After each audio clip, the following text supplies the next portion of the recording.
have I just said? That does not make sense. Shall we try that again? Hello and welcome. Welcome to the Little Likac podcast, episode 87. My name is Amanda and I'm coming to you from Derby in the United Kingdom.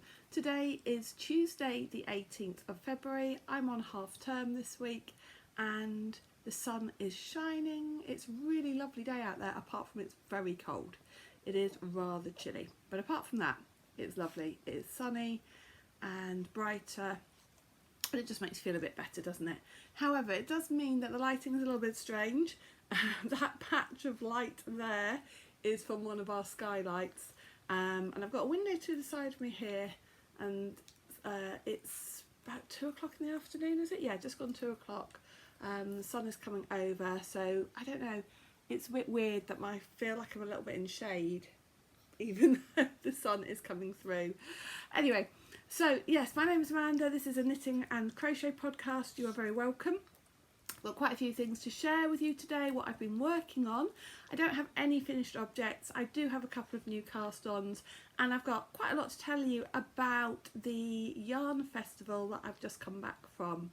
So I'm going to start actually by talking a little bit about the yarn festival, which was a brand new one in Blackpool in the United Kingdom. That's on the northwest side of the UK, actually on the coast. It is a very famous coastal town.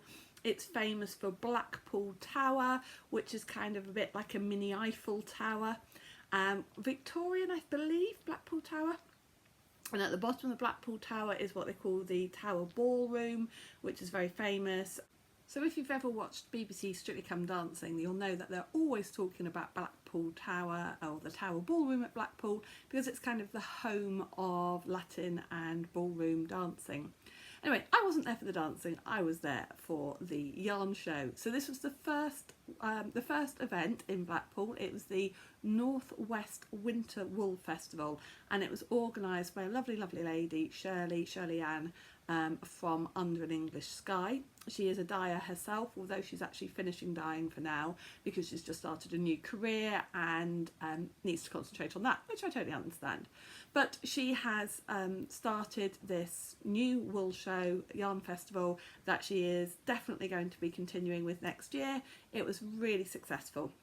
So it was held at the Imperial Hotel, which is just a beautiful old Victorian hotel on the promenade.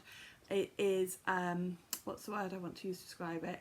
You can tell that in its heyday it was probably the hotel to stay in, and in fact it has pictures on the wall of where the Queen Mother stayed there back in, I don't know, the 50s, 60s, the Queen herself, I think, and lots of celebrities, film stars, Jane Mansfield, all stayed there at different times. Now I say back in the day because I think it's been recently acquired, and it's absolutely stunning, don't get me wrong, it's stunningly beautiful, but it is an old hotel, so the rooms are a little bit quirky, you know, they're not all, well, in a good way though, that they're not all square and boxy.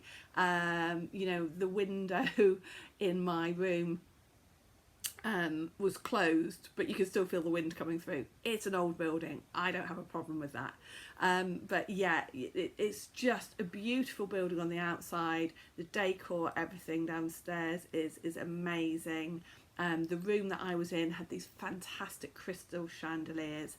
So yes, I was there as a seller, not as a customer this time, so my experience is very limited to what I saw and did. The show itself was being held in 2 downstairs rooms. I was in the first room, which was a much smaller room. Even then it was big, but it was much smaller than the main room. So I was in the first room, the Louis XVI room, and there were, I don't know, maybe about 10 or 12 of us in there. And then you went down the corridor, and then there was a much bigger room where, I don't know, there must have been at least 30 stall holders in that room, because I think I read somewhere that there were 40 stall holders altogether.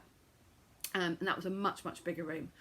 I really hardly had any time to go in that room at all. I literally went round it once, maybe twice, very quickly, just looking for certain people to go and say hello to. I did not get time to actually go and look at the stalls. So I arrived there on the Friday the 14th of February. I had been in work that day. Luckily it was an inset day, so I got to finish early. So I was out of the classroom into my car, which I'd packed up at 7:30 that morning, or 7 o'clock that morning. I had packed my car and I was out of the classroom into my car pretty much bang on 2:30. As I say, we finished early that day, and on the road to Blackpool. Now, to get from my school to Blackpool, in the UK, Blackpool's over here on this side, and my school's kind of like in the middle, and it was actually probably a bit further north as well.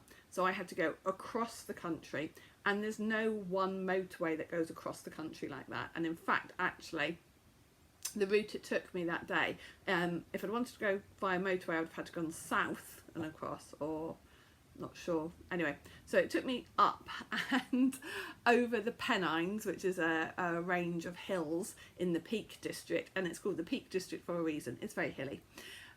So I went across the peaks, the Pennines, which was an interesting route to take. It took me about 4 hours. I knew it was going to take anywhere between 3 and 5 hours. It was a Friday afternoon. It was Valentine's weekend. It was the last Friday break when schools were breaking up for half term. So I knew it was going to be potentially a long drive, and it was 4 hours. So I got there at just gone 6:30, and then I unloaded the car and, you know, found my spot and put the stall together, as in just kind of really put the walls together. Didn't really get anything else done that evening. So then it was that kind of sleepless night. I was staying at that hotel, thankfully. I was back, well, I went outside. I was awake, I don't know, about 6 o'clock. And I went down to the hotel lobby. I'd been told I could get back into that room from 7:30. I was down there at about 7 just in case I could get in there any earlier. I couldn't. That's fine. It's right on the promenade, so literally the beach and the sea front was right opposite the hotel. So I actually went outside only for about 10 minutes and just had a little bit of fresh air. The sun was rising. So it wasn't dark, wasn't proper light yet, but it was quite nice just to get a little bit of fresh air and try and calm myself down. And I managed to get into the room and start actually getting all my yarn out and everything. And I was literally still putting the last bits together when they opened the doors at 10 o'clock. And wow, we just had people, such an influx of people who were in straight away. And it was quite funny because I got the impression that some people knew exactly what they wanted, so they were straight over to stalls. Some people straight over to mine, picked up the things that they kind of almost knew that they wanted. And that's quite unusual. Quite often at yarn shows, nobody buys anything to begin with, and I also get that they go round and look at different things and then maybe have a cup of tea or whatever and then go back round again and then start buying things. But no, not at this yarn show. I did not stop. The first time I got a chance to look at my watch was 11 o'clock, 10 o'clock to 11 o'clock. I was just serving customers and selling, and which was amazing. And I kind of looked at my watch and was like, oh my gosh, it's 11 o'clock and I'm just being non-stop. And then it got to 12 o'clock and then people obviously disappeared for lunch. So that first couple of hours was just outrageous in a good way. And I sold out of things in those first couple of hours, which I've never known before. So thank you so much if you were somebody who came to the yarn show, and thank you so much if you came to my stall, and thank you so much again if you bought anything from me. So it was fabulous in a good way, but it was also exhausting. Literally on Saturday I did not sit down. So I got into that room at 7:30, finished setting up the stall. I didn't have a seat with my stand, but there was room for me to put a chair, but I not on the stand, but a little bit away from the stand, which would have been totally safe. But I didn't have a chair and I didn't get a chance to go and get one. And so I literally did not sit down from 7:30 that morning till probably about 4:15, and my legs were killing me. Oh, And I've got to tell you the story as well.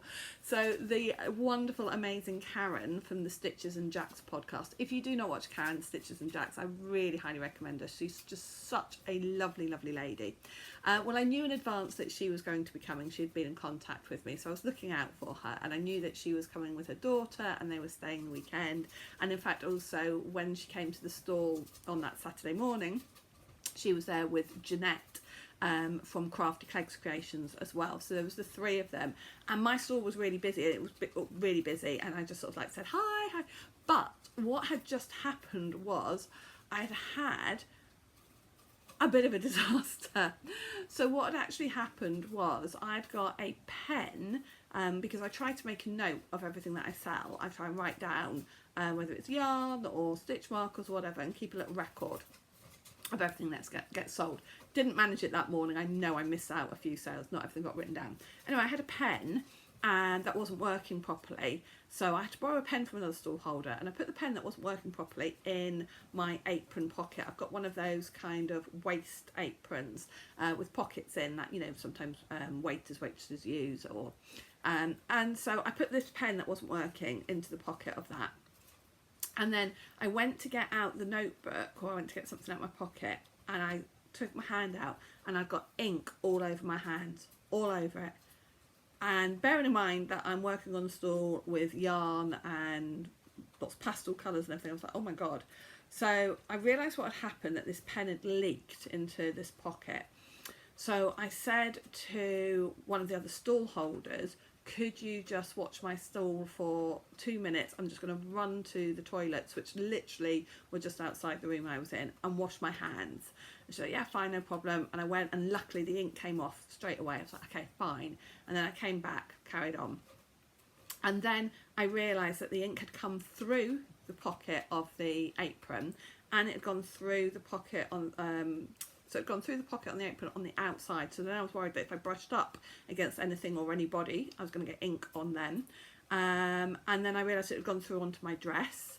And I was just getting ink on my hand again, and I was really worried. So Karen, absolutely, she was there, and she was like, oh, hi. And I was like, I'm just having a bit of a nightmare. It's been really, really busy, and I've got ink, pen sort of exploded in my apron pocket, and I've got ink everywhere. I need to go and get changed. And obviously, because I was staying in the hotel, I knew I could get up to my room, although my room was like right at the back of the hotel.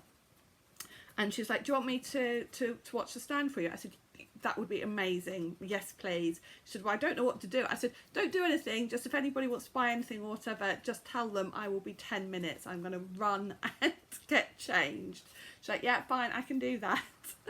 So off I went, running up to the room, did a really quick change, put the dress into soak though very quickly as well, and the apron, because I didn't want to ruin the dress, because it was a really lovely popsy dress, beautiful purple dress with fairies and things on it. I was so gutted, scared that it was going to be ruined. So I put it into soak, put it in the apron to soak, got changed into a dress with alpacas or llamas all over, which was okay, and came running back downstairs.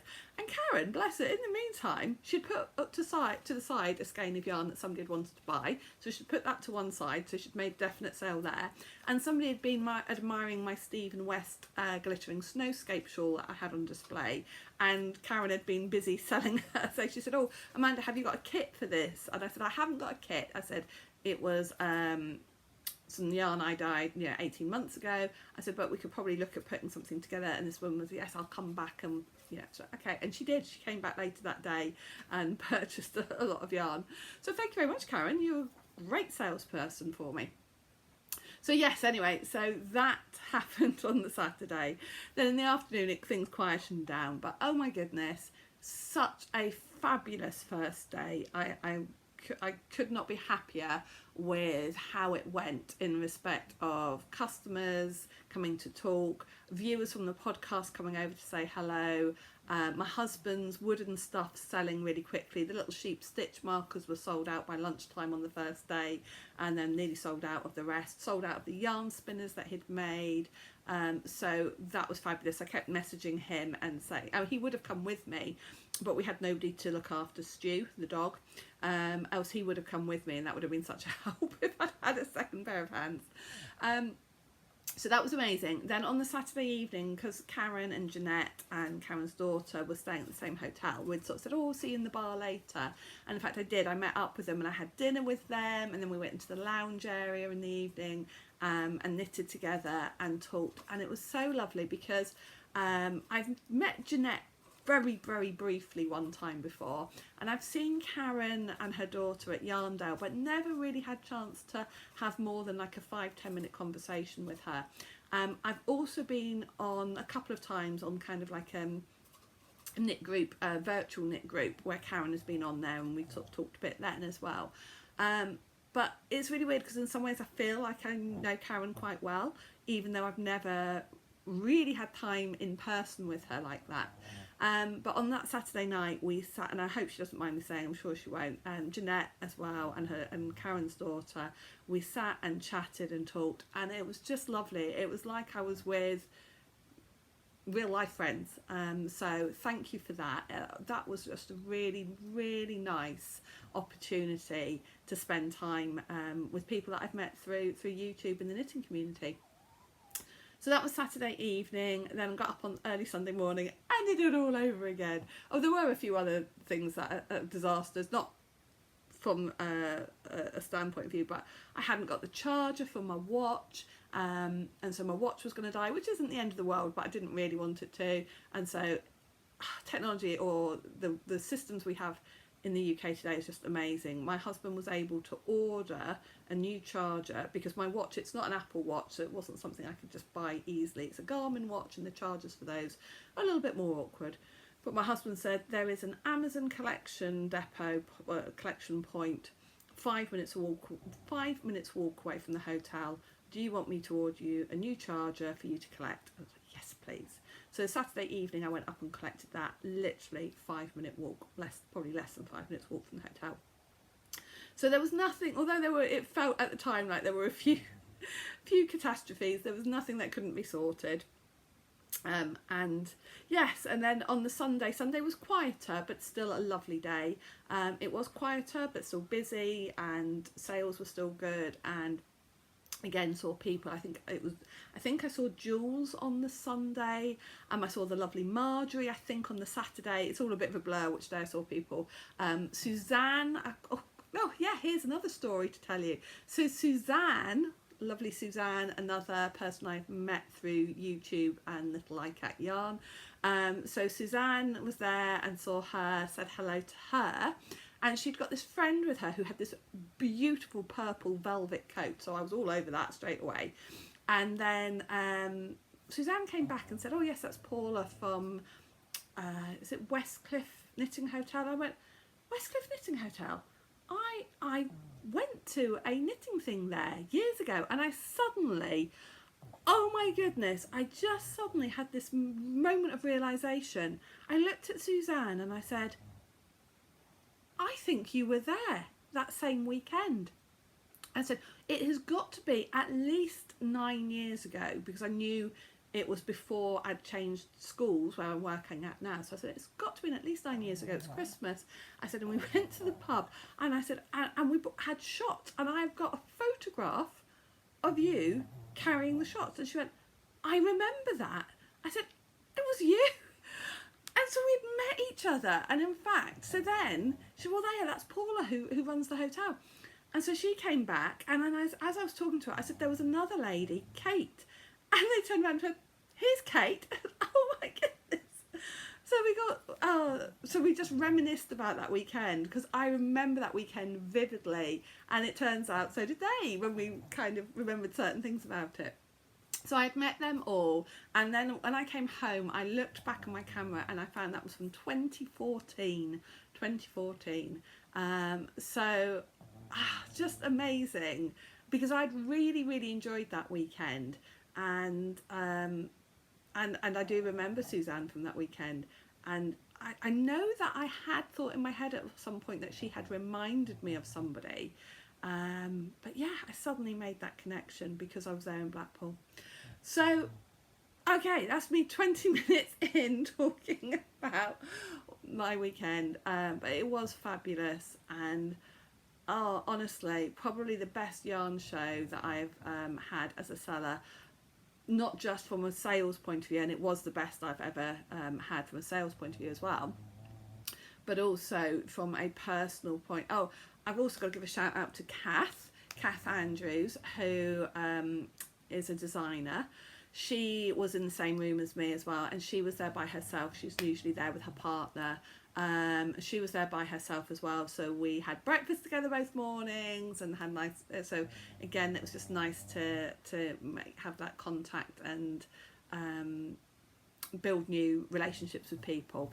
And of course, how can I forget the lovely lady next to me, Carla. So it was Carla's first show, I believe, and she has got 3 C's yarn. C's as in SEAS, and I believe it was her first show, or certainly her first yarn show. I think she's done a couple of craft shows before, and so she's a viewer of the podcast, and she's got her own knitting and crochet podcast as well. Carla's crochet something, I'll put it down below. Anyway, so yes, so she had messaged me through YouTube and said we're going to be in the same room together, and I said, oh, please come say hello. Well, it turns out we were right next to each other, so we had so that was great. Her and her partner, husband, they were really good company, and again looked out, watched the stand for me when I had to run out, and we talked about various things, so that was really lovely. Another new friend there as well. I can't believe I kind of almost forgot that, but that was partly because there was just so many people that perhaps I'd already met before, and Carla was somebody new to me. You're right there, Stu. And in fact, I'm going to show you this now because I bought a skein of yarn from Carla. Where have I put it? So I'm going to show this now. So Carla's colours got in some ways similar colours to me. There was a lot of pink, a lot of very bright pink, and pinks, purples, blues, and she had got some DK sparkle, and I don't actually have any DK sparkly yarn on my stall. It is something I'm thinking about, and now that I've got this, I may well have to. And so I said to her that I was looking at the DK sparkle because it wasn't something that I had got myself, and yeah, she pointed this one out, and I was like, oh yes. So look at that, purple, lavenders, blues, and it's actually called Athena, and it's 75 merino, 20% nylon, 5% stellina, 100 grams of DK. Doesn't say the meterage on there, but I'm going to guess it's going to be about 225 meters. So isn't that beautiful? So thank you very much, Carla. She bought a skein of my sparkle, which is quite funny. I think she bought obviously the 4-ply because I don't have DK, but I think the colourway she bought was actually quite similar to this, which is quite funny really. But I'm sure it was purples and blues as well. So yes, I said to her afterwards we should have just done a swap, but absolutely beautiful. So thank you very much, Carla. Right, okay, shall we talk about what I have been working on? What shall I show you then? Okay, so I have no finished objects to show you. February has not been good so far for finished objects. So instead I'm going to show you lots of whips. Last podcast I had cast on the Imperial Cowl by Kath Andrews, and I'd said to you I wasn't sure that I wasn't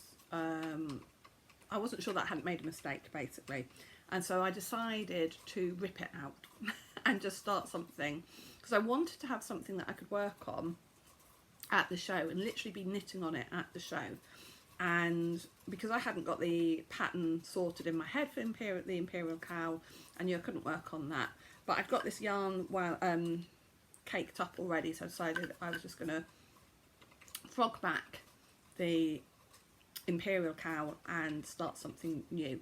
And in fact I spoke to Kath about the Imperial Cowl, and she has shown me the row that I thought I'd gone wrong on. I am going to try it again, and in fact I am thinking of potentially using this yarn for it when I do it again, because I think that would be lovely. That it's yarn that I got from the Imperial Hotel in Blackpool in the same room as Kath. So I think that's what that is going to become. So instead I've just started this cowl, And I worked on this pretty much the whole time over the weekend. When I wasn't serving people, I had the yarn spinner on my wrist. There's the strap that I had for it. I had that on my wrist and was knitting on that. There's no name for this cowl pattern. I am making it up. I might write it up and put it up as a pattern. But it's just basically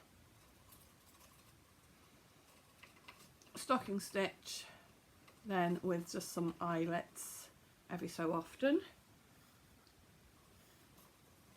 It's going to be a cowl like this. Not sure how much yarn I have got left, haven't weighed it. Going to keep going for a bit longer, so I think so it's nice and scrunchy, and I'm not really sure how long the cowl should be. I'm going to keep going a little bit more on it, I think. So I'm using my sock yarn DK. So this is the soft sock DK, 75% merino, 25% nylon. I think this is the Brabantio colourway.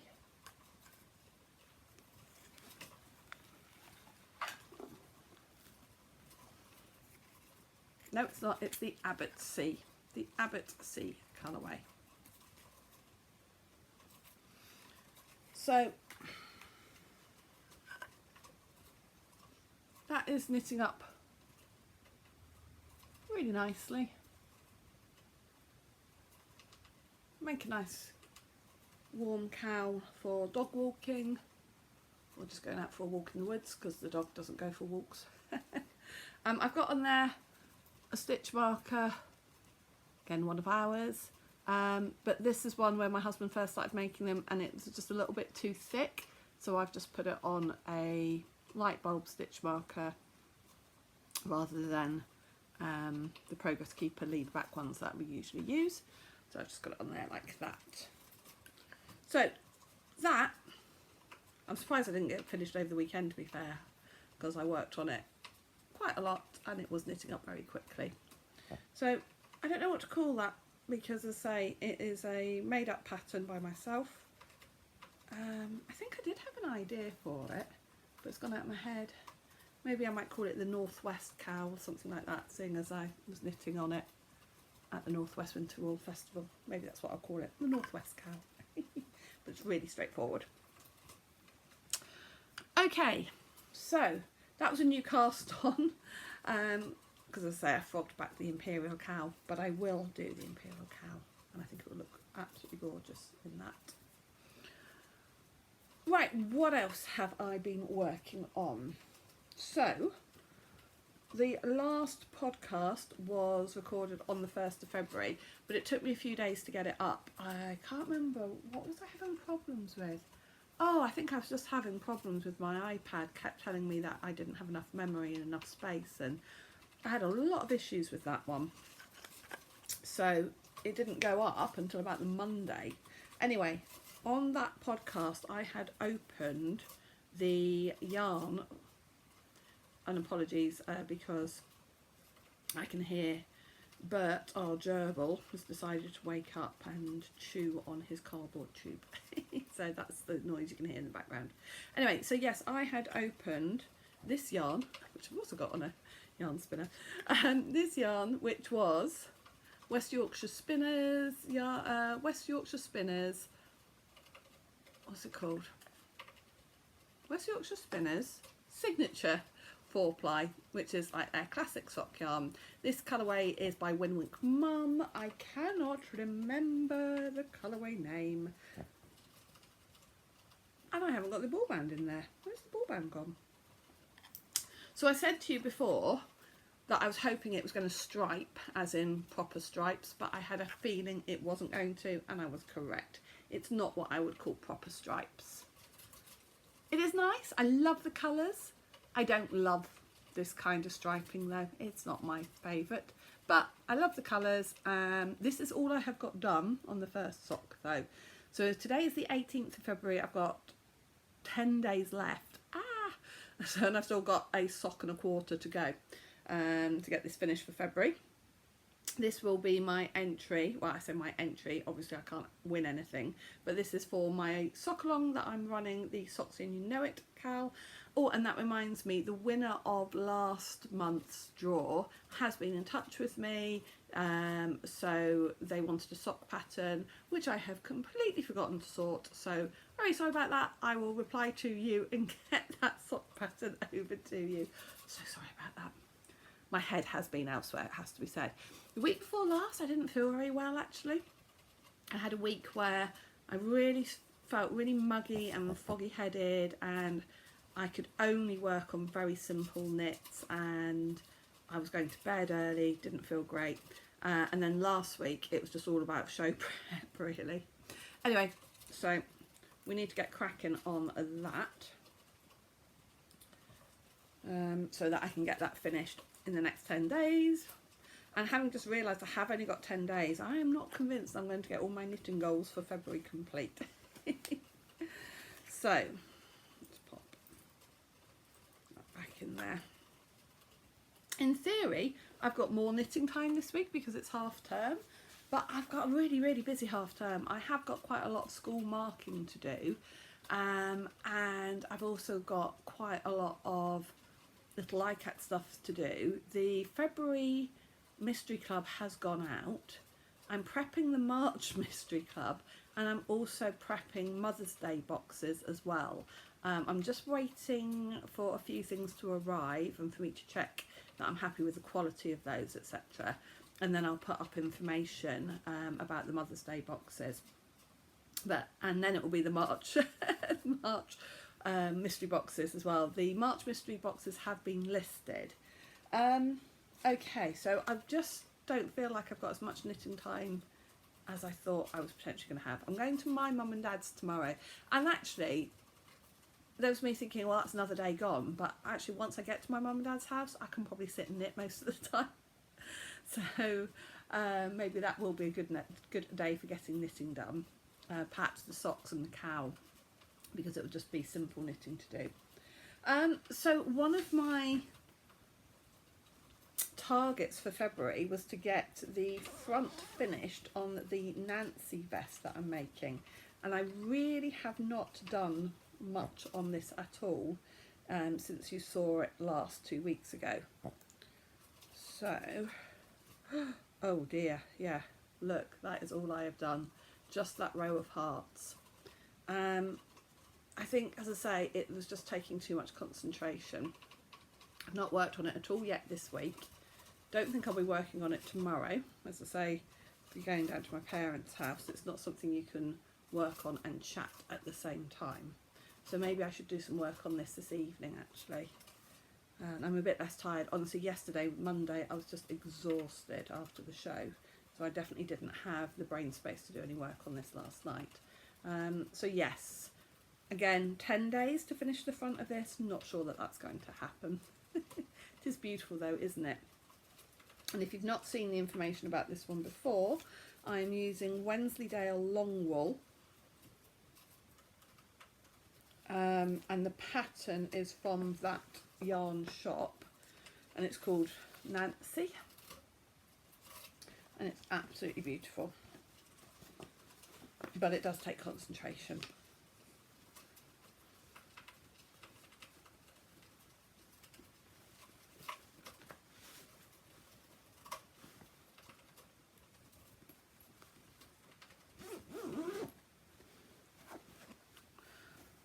Also, another target for me was to finish the Stormseeker socks, which is a pattern by Menzies. And I had got, last time you saw this, I had finished the first sock. And I'm knitting this in Truly Hooked yarn in the colourway Fizzbanger, in her standard sock, 75% merino, 25% nylon. It is a lovely yarn, and when you saw this last time, I had just started. I've got the ribbing and nothing else done on the second sock, but look, I'm quite a long way down the foot of the second sock now. So I'm going to move this progress keeper. This progress keeper is a number 12 because this was number 12 of my 12 days of cast ons that I started at Christmas. The last one I just showed you, the Nancy vest, I think was number 3. So let's put this here. Now I can definitely get this finished in the next 10 days. And what I tend to do is I do a, when I decide to work on it, I work on doing a full repeat of the pattern. And I think, let's have a look, yeah, I am on the last repeat of the pattern now, I think, and then it will be the toes. So I should get that finished in the next couple of days. So I'm going to concentrate on this and the cowl and the February socks, and I should be able to get all of those finished by the end of February. Don't think I will have the front of the Nancy vest done. This is the Stormseeker socks. It is for Kelly's socks make along that she's doing, which I think is the Cozy Toes cowl. So I do need to get these finished by the end of February if I'm going to enter the competition. Although I can't win that one either though, because I've given her one of the prizes. Or I think I've given her the prize, but I still would like to enter them. So yes, and then the other target is to carry on working on my Mystical Lanterns blanket, and the target was, I think, to complete 31 of these lanterns in February. And here I've got in my journal where I've been keeping track, and I believe, where are we, February, is that February? Yes, I have completed 34. Oh, so yeah, 31 lanterns. I've done 34. I can tick that off as completed, my challenge, but I'm going to still keep going, probably making some of these lanterns most days. So I have completed all, so you have to do, which way around is it? You have to do 8 strips of 11 lanterns, and I've done all of those, and then you do 7 strips, I think it is, of 10 lanterns. So I'm on to those ones now. So those are all completed, and I'm just, yeah, just pulling out and working on those. So I'm using just stash part balls of acrylic, mostly Stylecraft Special DK, but it's not all Stylecraft Special DK, but probably, I think there was about 15-16 colours, and I think probably at least sort of 10 of those were Stylecraft Special DK. Something gone really warm in here. I'm wearing a wool jumper, and I think it's where a cardigan. I think it's where the sun is now coming in here. It's getting quite warm. All right, I have another new cast on to show you. So I have got my minis from the Agatha Christie Mystery Yarn Club, which is the Little Likac Club for this year. And the minis, I've got the DK minis each month I'm keeping, and the minis for January, and it was the Mysterious Affair Styles. The minis for January were these 3. Can you see those? And I really wasn't sure what to make with them. I'd got it in my head I wanted to do a blanket. I did consider a mitered square blanket, but I thought I'd get bored. So I decided maybe to do crochet, and I decided to have a look in this book.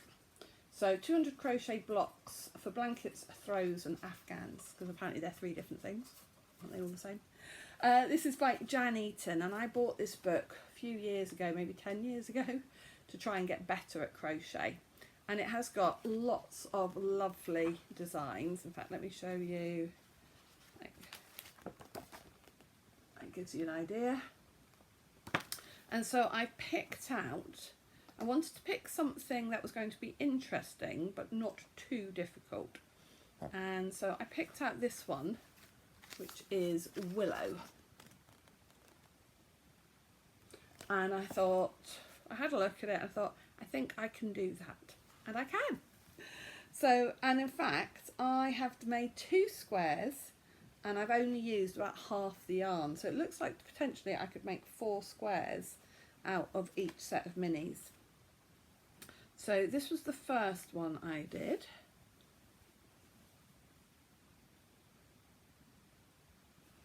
And then this is my second one. So as you can see, I've used obviously the same 3 colours, but just done them in a different order. So when I do the third one, it will have the yellow in the centre and around the edge, and then it will have the brown in this section and the green in that section.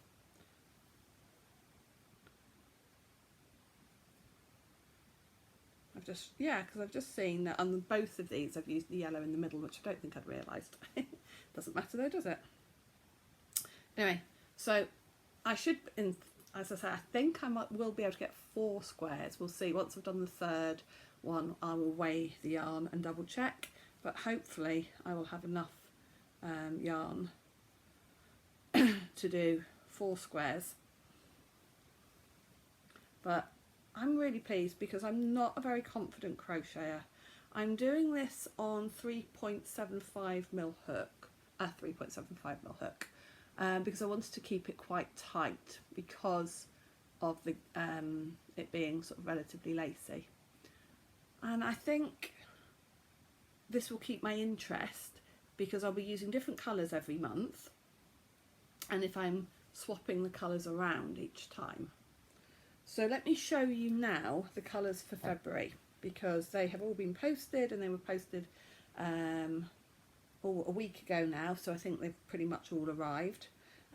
If you are one of my Canadian or American customers and it hasn't arrived yet and you want to keep the mystery, then don't look. So these are the minis for February. So we've got 2 blues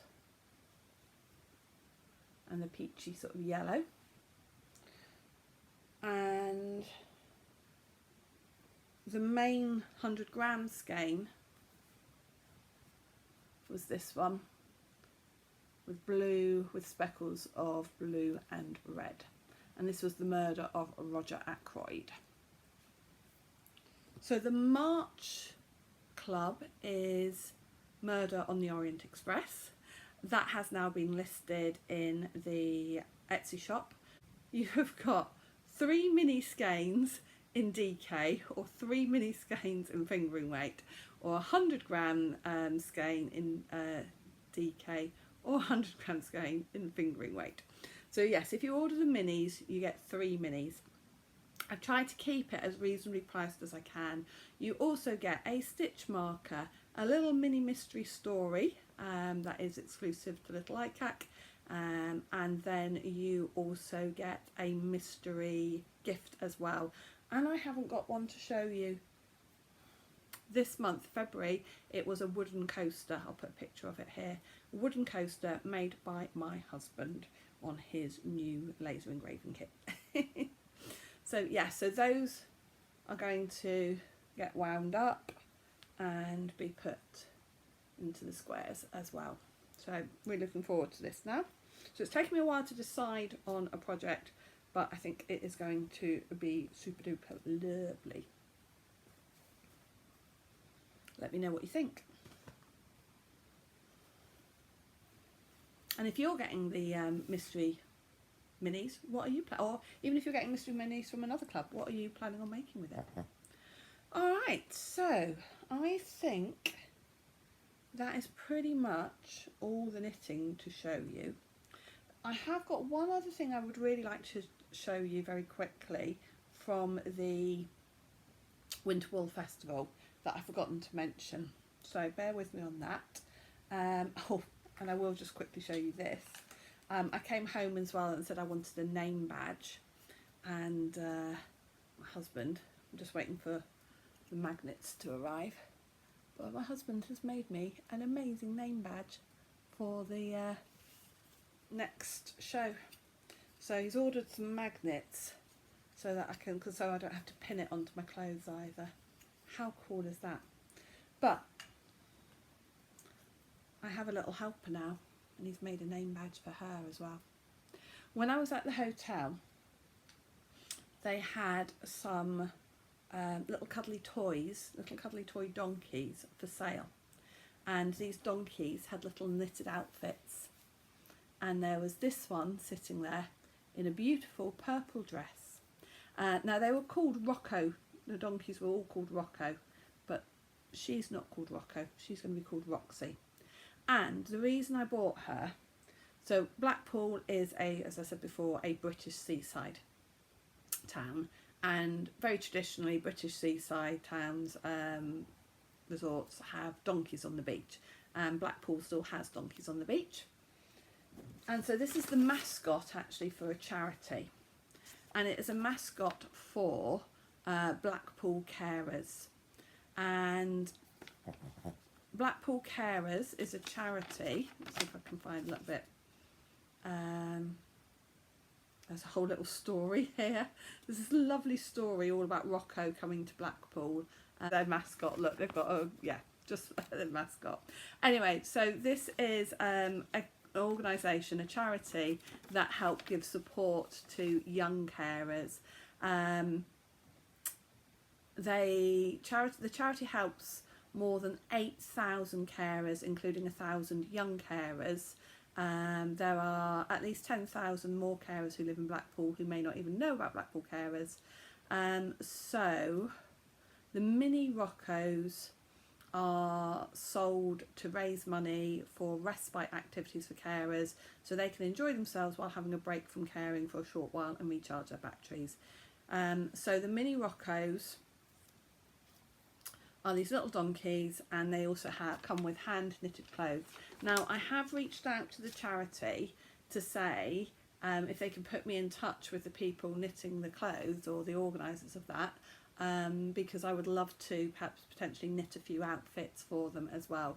I haven't heard back from them yet though, but I'm really hoping that I do hear back from them, because I would love to knit a few little outfits and send those to them. So they sell the donkeys and they sell the little outfits separately, so you can people can buy more than one outfit for them, a bit like, I suppose, like Build-A-Bear.